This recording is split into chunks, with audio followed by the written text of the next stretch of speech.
Crow.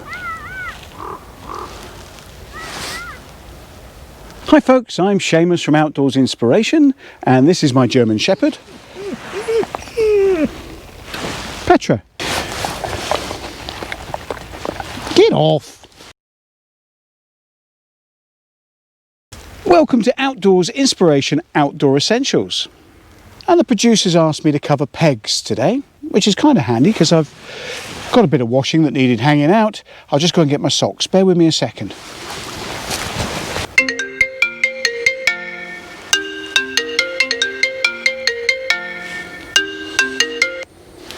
Hello, Shamus. You said pegs? Yeah, well, I thought if I did, yeah, I've got wooden ones and plastic ones. Not those sort of pegs. They don't need to see my underwear. Well, yeah, I know, but yeah. Yeah, okay, yeah, wrong end of the stick again. Yeah, the sort of things they'd use wild camping for their tents. Yeah. Alright, yeah. Okay, yeah. Right you are. Looks like I made a bit of a technical error there. Pegs, well, they range from the very, very small to the very, very big. But which one is the right one for you? But only you can answer that for yourself, really. All I can do is talk about the range of things that I use in the places that I go for the stuff that I do. All tents and shelters, generally speaking, come supplied with a set of pegs from the manufacturer. And by and large, they're going to do the trick 99.9% of the time that you're out with that tent or shelter. I just thought it would make some interesting content to look at pegs in a little bit more detail. So, to my mind, there are 4 factors to consider when selecting pegs. The first one is the type of ground that you're going to be putting that peg into. Is it stony ground? Is it peaty ground? Is it wet ground? Is it dry ground?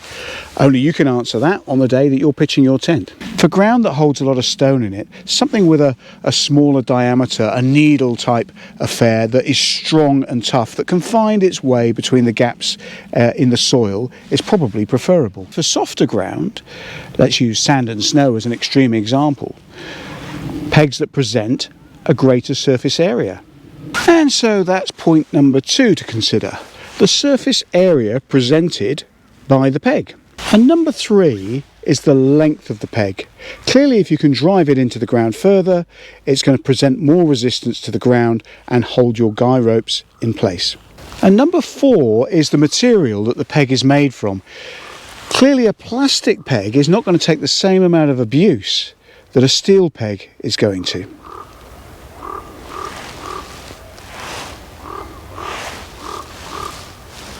But the tent pegs may form a not insignificant part of the overall tent package weight. These toothpicks, for example, were originally issued with Terra Nova tents. But you might find that these pegs are insufficient if that tent structure is challenged by the weather, high winds, or even possibly uneven or broken ground, where these are going to struggle to get any purchase. But in fairness, you don't have to step up too high in diameter and weight for the pegs to become a little bit more effective. These are a selection of shepherd's hook style pegs. Now this one I'm not so fond of. That's a steel peg that's come with a very cheap shelter, and it weighs quite a bit, quite tough, easy to replace, but nonetheless not my favourite kind of peg. That can go. This is not much more of a step up from the titanium hook, but a little bit more effective than that. But I'd want something with a little bit more holding power.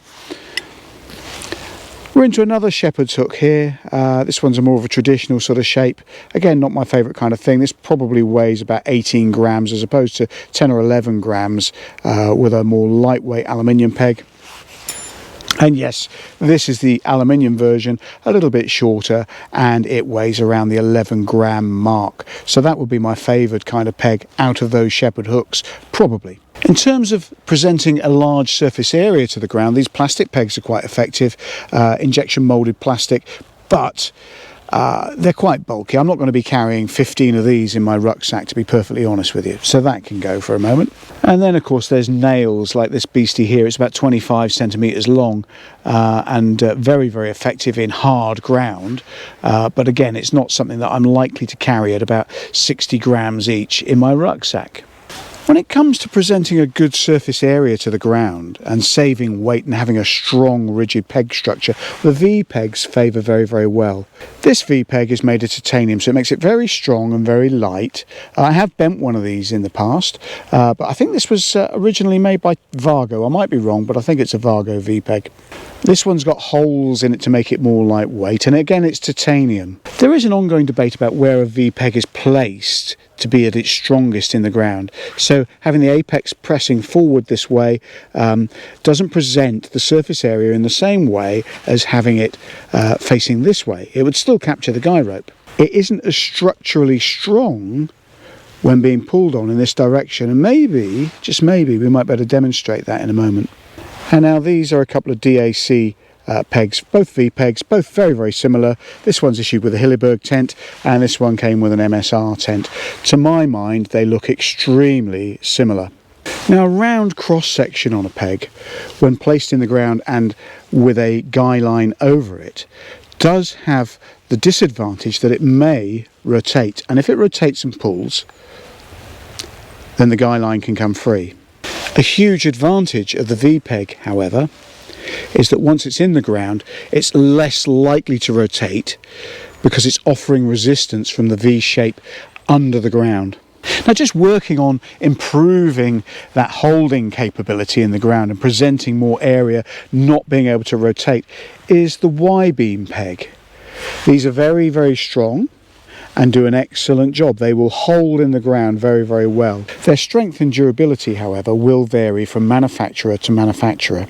And then we've got nail type stakes. So these will have, generally speaking, a broader cross section to present more surface area, but will go into the ground more easily. This one I'm not going to carry in a month of Sundays because it weighs too much. It's made of steel.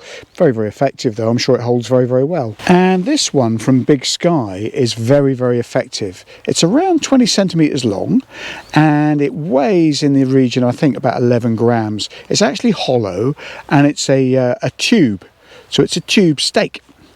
And it works very, very effectively. I like these a lot, but I tend to use them in conjunction with other pegs as well. And I do get a lot of comments on my windy wild camps from people that are very fond of the Delta anchors. They seem to come highly recommended, but I don't use them. I might try them one day, but there's a reason why I don't use them. And that's because I tend to use the manufacturer's pegs. So in this case, this is a DAC peg from Hilleberg. They're very, very good quality. But if the weather's getting up, I carry a small handful of these Big Sky tube stakes, and they can be used in conjunction, back staked with the original stake. And I'll show you how I use two of these together in just a moment. So I've got some digital scales with me today. I thought I'd set up a little experiment to look at the power of various pegs. One word of caution though is that I'm going to select a piece of ground. The variables are quite great as to what the peg is actually gripping to at any one time with any one peg during this experiment. And of course there's also the subjectivity of how hard I pull. I'm not going to put any dynamic force into it. I'm not going to snatch. It's going to be a constant pull. But it will give us a generality, an overview of the gripping power of different types of pegs. So for this particular peg, it's a steel shepherd's hook. In reality, the peg does not have to go back at an angle. The whole purpose of putting it back at an angle is to retain the guy on top of it. It's actually at its most useful when it's directly upright, but that won't work if the guy slips off the top. So we always put it back at a little bit of an angle. You can place them in with your hand. Now, this is really bad practice, and you can bend and wreck pegs by just rocking your foot on it. But it's what I've always done, so I'm going to continue to do it. So I've got some electronic scales, which are in turn connected to a guy line.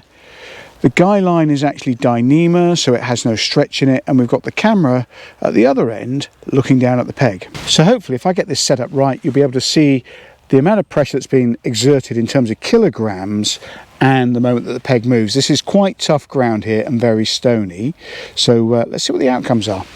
Okay, so this is the steel shepherd's hook. I'm going to try and keep an eye on this and an eye on the stake at the same time to see when it moves.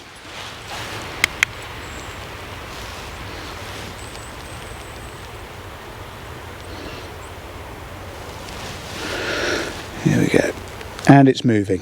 I think that was around 10 kilograms when it started to move. But we'll have another look at that when I process the video, and I'll put it in a caption below.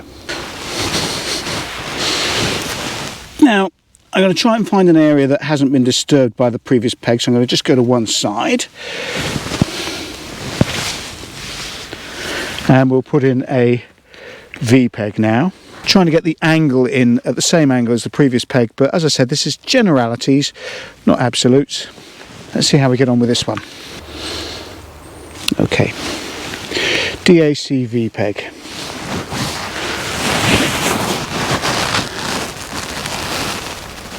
And I think it just started to move there. I think that was around the 15 kilogram mark. We'll go for a Y-beam peg now. So this is the Y-beam peg. Try and keep an eye on it at the same time. I'm struggling to pull that out. That one was a bit more of a struggle, 30 kilograms on that occasion to try and move that, and it just moved a little bit. So the construction of pegs is very, very important. So the Y-beam peg presents a great surface area. But if it's made of substandard materials, what actually happened was it bent in the ground. I had a suspicion it would. These are the ones that came with a particular tent, and I've replaced them all because I've bent about, I don't know, 4 so far. So this is number 5. So next, let's look at a Big Sky tube stake, see how that fares. So this is the Big Sky tube stake. It's longer than the other stakes, and I suspect it's going to hold very, very well. Okay, so start to put the pressure on. Need to keep an eye on it at the same time. There we go. And I think that started to move in the ground at about 35 kilograms. So what I'm going to do now is I'm going to use a V-stake, but rather than using it in the traditional sense, I'm going to reverse it so it presents a much greater surface area. Now I suspect with this peg, even though it's titanium, that it will not be strong enough in that direction. Let's see.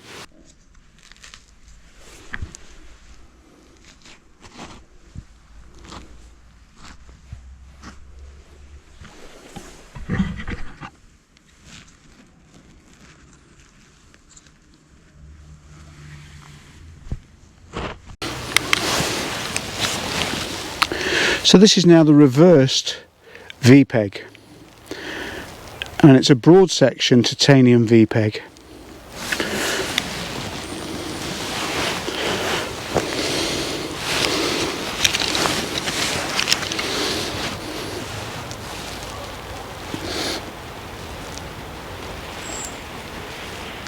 Oh goodness me, 30. Oh, there we go. I couldn't quite make that out, but it was about 40 kilograms when that started to move. I suspect that the peg bent before the ground gave. And there we have it, absolutely nadgered. So what that's telling me is that the peg has held, but unfortunately the structure of the peg hasn't supported the amount of weight that went into it. It took a lot of pressure, but it wasn't the strongest construction that way around. So what I'm going to do now is I'm going to use the Big Sky tube stake again, but this time I'm going to back stake it with a DAC Hilleberg issued V-peg, and let's see how that fares. No fancy stuff going on here. I'm just going into the tag of that peg. I could extend that tag, make it longer, and I'm just going to back stake it with a V-peg in there now.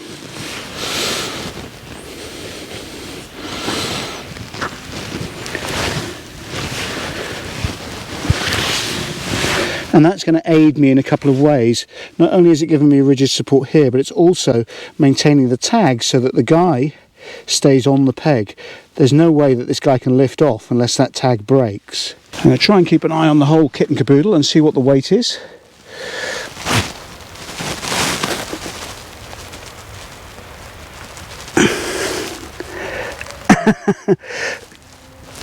I can't move that.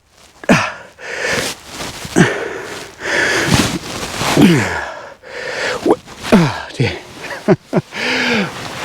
When the scales say error, it's in excess of 40 kilograms. So I'm going to swap my scales for a much larger set and we see how we get on there. So here we go, a much larger set of scales. These only go as far as 50 kilograms, and I'm sure that we can get the needle off the scale without budging those particular tent stakes. And that's putting some real dynamic force into it. I cannot move that. Oh, it's just moving now in the ground. I can see it. I can see it pulling forward, but it's been restrained by the other peg. So they have moved a bit. So they had moved the ground a little bit. I think that's where I was putting some dynamic force in and really tugging on it. And I don't want to labour it too far, but if your anchor point gives, that's one guy line that's flying in the breeze. That's going to distribute the forces that was accepting onto the other guy lines and other parts of the structure as well. So it's very important to make sure if it's windy conditions that you guide very securely. So with one of my Hilleberg tents, using the standard Y pegs that came with that, pitching it in 50-mile-an-hour winds, managed to sever two guy lines. One cut right the way through and I felt it go bang and the tent lurch, and I had to get out and knot it very, very quickly. When I checked the other side, the other one was frayed through to within a couple of strands of the guy line. It was going to go as well. Sharp bits of metal in contact with textile or cordage can cut it. And this peg, let's not forget, is made of titanium, but used in the wrong way, its structure is very weak. And you might well say, well, that's all a bit extreme, Shamus, pulling like hell and using bloody great scales on your tent pegs to see how effective they are. And you're right, 99.9% of the time, enjoy your camping. Use what you got with the tent. No bother at all. Good girl, onwards and upwards. Up we go.